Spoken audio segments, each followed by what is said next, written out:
नमस्कार विद्यार्थियों। एमए उत्तरार्ध के भाषा विज्ञान के प्रश्न पत्र के अंतर्गत हम भारतीय आर्य भाषाओं के बारे में आज अध्ययन करेंगे।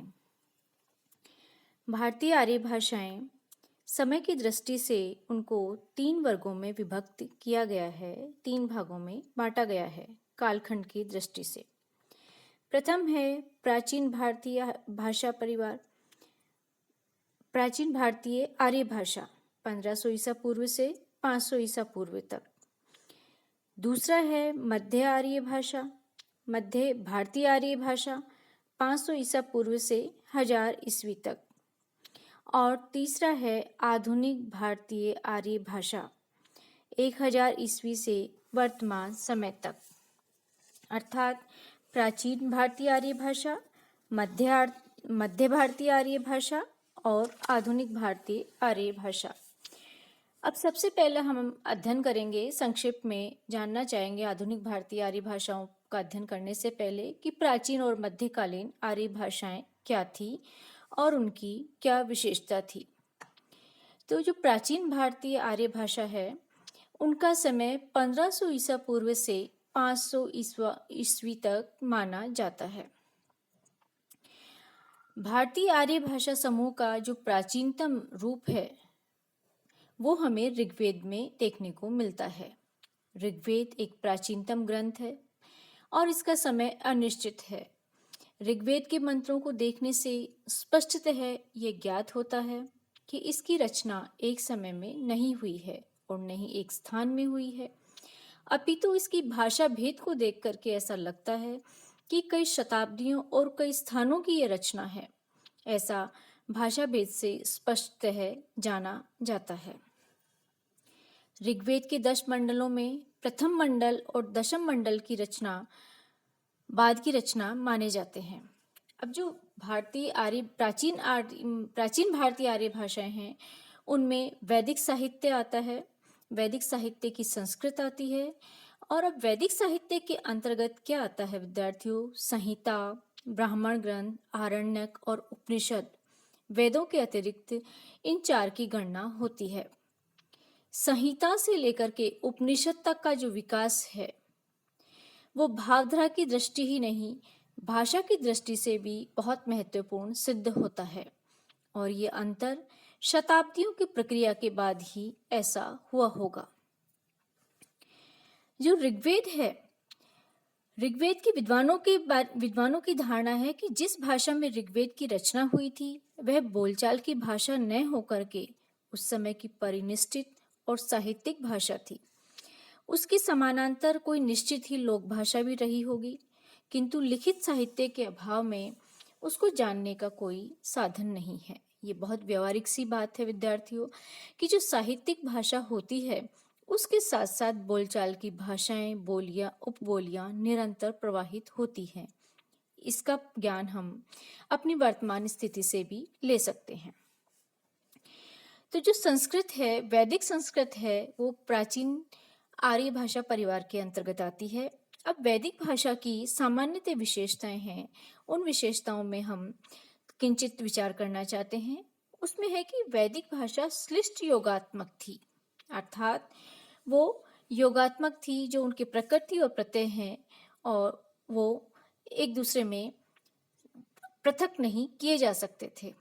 उसकी रूप रचना में विविधता है और जटिलता भी है। उदाहरणार्थ, प्रथम विभक्ति के बहुवचन के देव शब्द में देवाः और देवास दोनों रूप मिलते हैं। इसी प्रकार तृतीय के बहुवचन में भी देवे, देवे भी दोनों ही रूप मिलते हैं। ये चीजें संस्कृत में आकर के बहुत अधिक ऐसे जो रूप हैं वो व्यवस्थित हो गए हैं। अव्यवस्थाओं की, अपवादों की और भेदों की कमी हो गई है। वैदिक भाषा में या वैदिक संस्कृत में ऐसा नहीं था।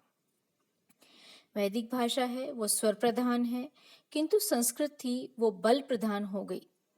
संस्कृत के समान वैदिक में भी 3 लिंग और 3 वचन हुआ करते थे। वैदिक भाषा में उपसर्ग का प्रयोग मूल शब्द से हटकर भी होता था, किंतु संस्कृत में नहीं होता है। उदाहरणार्थ, ऋग्वेद का एक मंत्र देख सकते हैं, परिध्यावा पृथ्वी यंती सद्य है। अर्थात इसमें जो परि उपसर्ग है वो यंती के साथ होना चाहिए था, किंतु वह उससे हटकर है।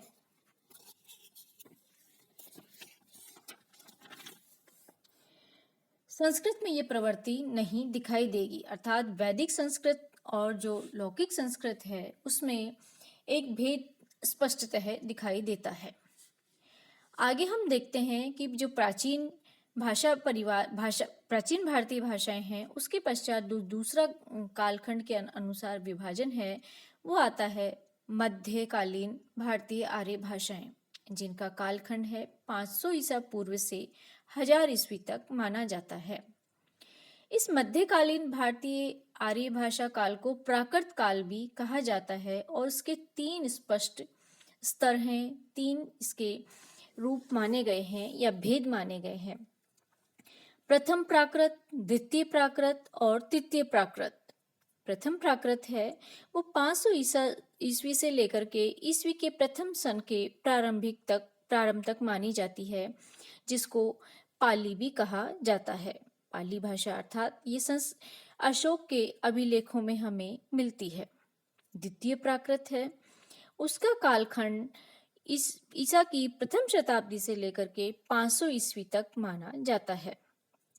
और साहित्यिक प्राकृत इसको कहा गया है, महाराष्ट्र आदि भाषाएं इसके अंतर्गत आती हैं।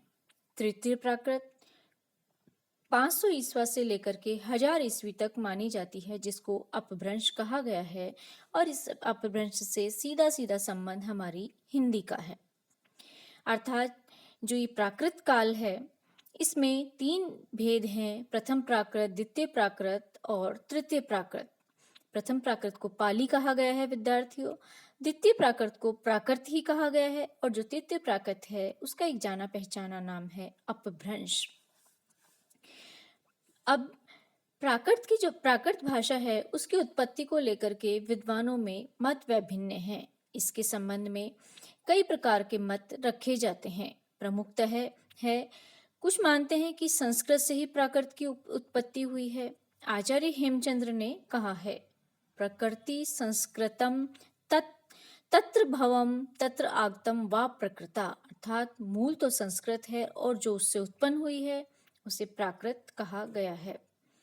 इस मत के अनुसार संस्कृत के रूप परिवर्तित होने से प्राकृत की उत्पत्ति हुई है, अर्थात जो प्राकृत भाषा बनी है वो संस्कृत के स्वरूप के स्नेह परिवर्तित होने से बनी है, ऐसा आचार्य हेमचंद्र मानते हैं।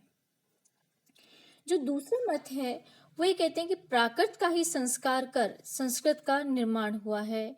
इसकी पुष्टि स्वयं संस्कृत शब्द से होती है, जिसका संस्कार हुआ है वह संस्कृत।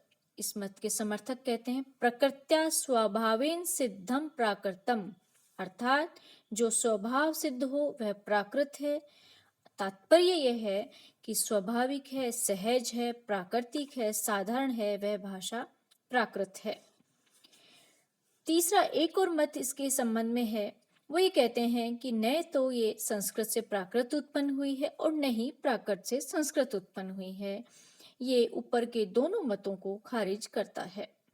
दोनों का पृथक पृथक स्वतंत्र अपना अस्तित्व है और विकास हुआ है। संस्कृत के समानांतर जो जनभाषाएं थी उन्हीं का विकसित रूप प्राकृत है। तो निश्चयात्मक सामग्री के अभाव से किसी एक मत को स्वीकार नहीं किया जा सकता है कि प्राकृत की उत्पत्ति कैसे हुई है और क्यों हुई है। हालांकि जो तीसरा मत है कि ये पृथक हैं, इनकी उत्पत्ति किसी से नहीं हुई है, वो अधिक समीचीन जान पड़ता है। प्रथम प्राकृत के रूप में पाली का निर्देश प्राप्त हुआ है, अर्थात जो प्रथम प्राकृत है जिसका काल 500 ईस्वी से प्रथम ईस्वी तक माना जाता है, उसको पाली भाषा कहा गया है। अब वह भाषा कहाँ की थी और कहाँ से आई, इन प्रश्नों को लेकर भी विद्वानों में एक मत नहीं है। निश्चित रूप से जब कुछ सार्थक रूप से या प्रामाणिक रूप से कुछ नहीं उपलब्ध होता है तो मत वैभिन्न की स्थिति उत्पन्न हो जाती है और कहीं कहीं कल्पना से भी काम लिया जाता है। पाली शब्द की उत्पत्ति को लेकर के अनेक कल्पनाएं की गई हैं। कुछ कहते हैं कि पंक्ति शब्द से निम्नलिखित विकास क्रम से पाली की निष्पत्ति बताई गई है। पंक्ति, पंक्ति, पत्ती, पल्ली और पाली ऐसा हुआ है।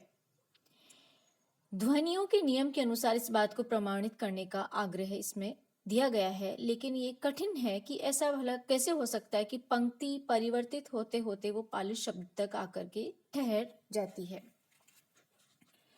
दूसरा मत इसमें माना जाता है कि पल्ली गांव से पाली को निष्पल होना बताया गया है। पल्ली भाषा अर्थात गांव की भाषा। ये भी एक दूर का रूप परिवर्तन जो इसमें हुआ है वो बहुत दूर की बात है, ऐसा तर्कसम्मत नहीं प्रतीत होता है। एक विद्वान ने पाटलिपुत्र शब्द से पाली को व्युत्पन्न करने का प्रयास किया है, जो किंचित हास्यास्पद सा भी प्रतीत होता है। उनका कहना है कि ग्रीक में पाटलिपुत्र को पालीबोध कहा जाता है। निश्चय ही पालीबोध में पाली अंश के किसी जनपदीय भाषा के आधार पर ग्रहित हुआ होगा, किंतु पाटली का विदेशियों द्वारा अपूर्ण उच्चारण ही पालीबोध लिखने के कारण है।